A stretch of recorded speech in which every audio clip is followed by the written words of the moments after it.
Finalizó la jornada número 40 en segunda división, una jornada en la que predominaron las victorias locales, que fueron 8 en los 11 partidos que conformaron esta 40ª fecha del calendario de la categoría de plata del fútbol español, la cual nos dejó los siguientes marcadores que vamos a repasar de inmediato. Para empezar, la victoria del nuevo líder de la categoría, el Levante Unión Deportiva 1, Albacete 0, en el partido disputado el pasado viernes en el Ciudad de Valencia, después de una primera parte igualada con alternativas al filo del descanso. Un buen centro de Vela lo mandaron al fondo de la red entre Brugué y Pepe Sánchez en propia meta. 1-0, resultado con el que se llegó al descanso. En la segunda mitad del Levante pudo aumentar su cuenta goleadora, no lo hizo. El Albacete se quedó con 10 por una roja directa que vio Jaume Costa por una entrada durísima, merecedora de la expulsión. Al final se le quedó corto el resultado del Levante, pero le valió para sumar 3 puntos que le permiten alcanzar el primer puesto de la Liga Hypermotion. Pasemos ahora a los partidos del sábado, que fueron 5. Para empezar, en Ipurúa, victoria por la mínima también de la Sociedad Deportiva Eibar ante el Burgos. 1-0, marcó Corpas de penalti en la segunda parte, una pena máxima que provocó Antonio Puertas. Para mí un penalti claro, lo transformó Corpas y al final el Eibar tuvo opciones para aumentar su ventaja ante el Burgos, lejos de que el equipo visitante reaccionara en busca del empate. Grego Sierra fue expulsado en la recta final. Victoria por la mínima del equipo armero ante los Hijos del Frío. Vamos ahora a Riazor, donde vimos un partido vibrante y no exento de polémica. Deportivo de La Coruña 2, Granada 3, victoria importantísima del cuadro nazarí para mantenerse vivo en la lucha por los playoffs de ascenso. Un partido en el que la jugada del 0-1 creo que fue determinante. En el inicio de la acción, Villares, centrocampista del Deportivo de La Coruña, penetra en el área del Granada y ahí está junto a Carlos Neva. Creo que empiezan los dos forcejeando con el brazo, pero llega un momento en el que el jugador del Granada agarra claramente durante algunos segundos a Villares dentro del área y no se desequilibra el jugador del Depor, pero protesta ese agarrón, es que le agarra, que es penalti.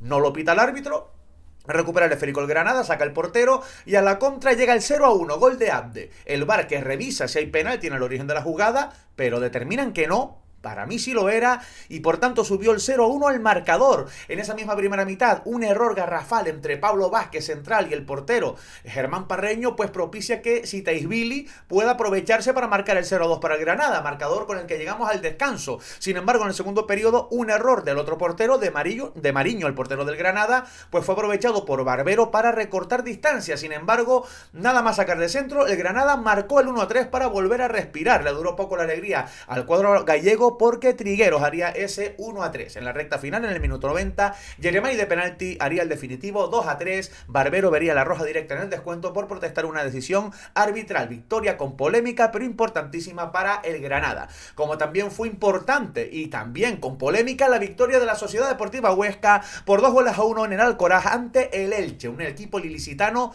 que estaba haciendo un buen partido, que se adelantó con un golazo. Vaya golazo de Álvaro Núñez, no dejen de verlo. La verdad es que este futbolista está abonado a marcar goles de bella factura. Pero en el segundo periodo, en el minuto 58, llega una jugada polémica que lo cambia todo.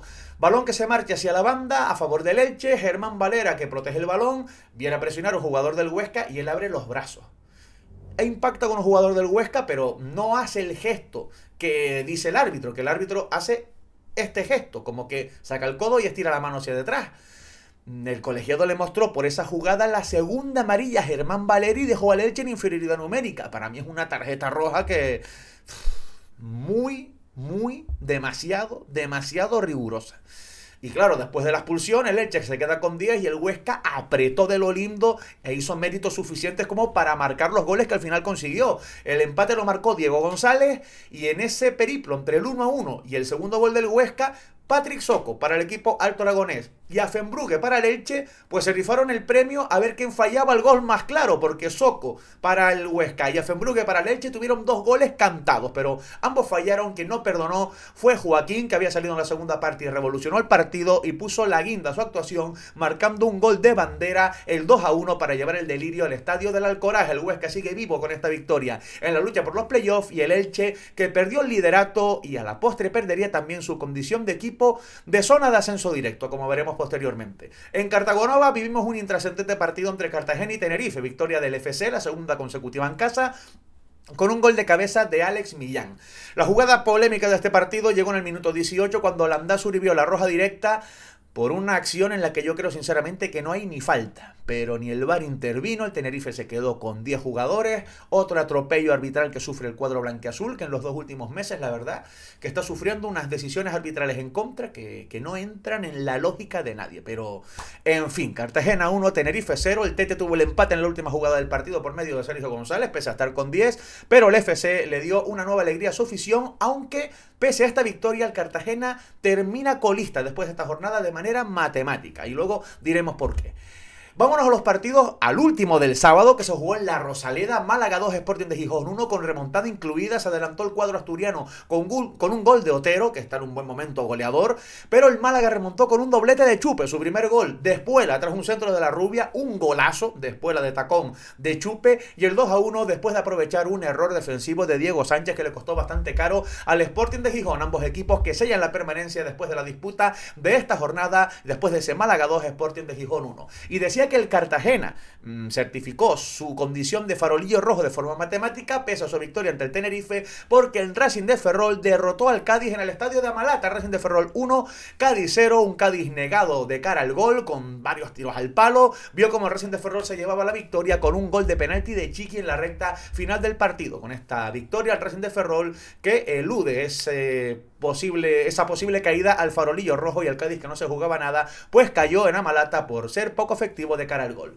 El que también tuvo problemas para marcar fue el Real Oviedo, que generó muchísimo peligro en el Carlos Tartiere para acabar derrotando al Real Zaragoza en el último minuto gracias a un gol de Paulino de la Fuente. Real Oviedo 1, Real Zaragoza 0, un partido con polémica también, porque los visitantes se quejan de un penalti en contra que les pitaron por una mano de Yair después de un rechace. Lo falló ese penalti, Santi Cazorla lo mandó al palo, pero también se queja mucho el Zaragoza de una acción en la que, para mí, Pausán sufre un penalti como una casa, que no señaló el árbitro, ni tampoco el VAR. Al final, victoria Carballona, que permite al Oviedo seguir con aspiraciones de ascenso directo, y el equipo maño tendrá que seguir peleando por una permanencia que ha alcanzado el Club Deportivo Castellón, que empató en Castalia 1-1 con el Club Deportivo Eldense.